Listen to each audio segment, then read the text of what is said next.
I'm Avalis. I'm a third-year robotics engineering student at Olin College of Engineering, and I want to give a big thank you to Slack for providing the funds to build the solar tracker. Right now it's carrying a 1 kilowatt solar array, and I'm really grateful to have been able to build it on such an amazing and beautiful place known as Woodland Harvest Mountain Farm. We have bunnies there, cats, main house is over there, greenhouse, beautiful lush Appalachian Mountains and the forest. I've been living here for the past year, doing a remote semester with a lot of different engineering students and working on so many projects, and this by far has been one of my favorite ones. So let's check it out a little more.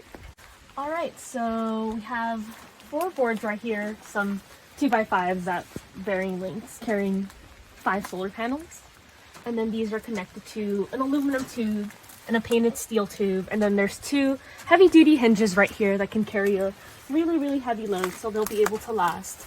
And then we have our tilt right here, big actuator for the tilt, carrying the steel tube, and then our pan over, our pan over on this side, which is controlling the tilt of the solar panels.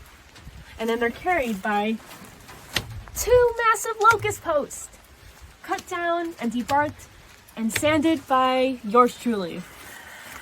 Actually, no, I didn't cut them down. The owners of this property helped me cut them down, so I didn't do all of that.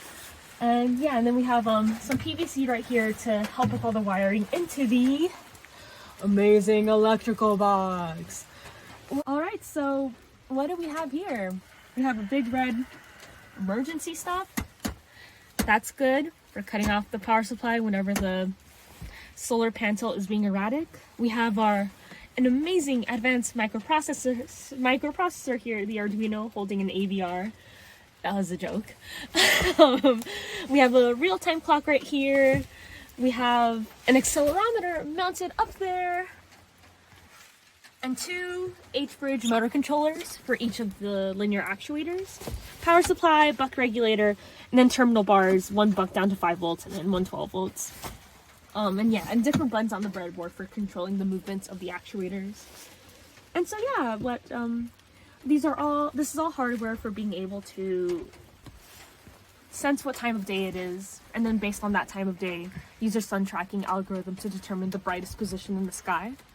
And then I have some firmware there and a PID loop that takes all this information, takes the input of the accelerometer, and then tries to move the panels to the time of day from which it corresponds.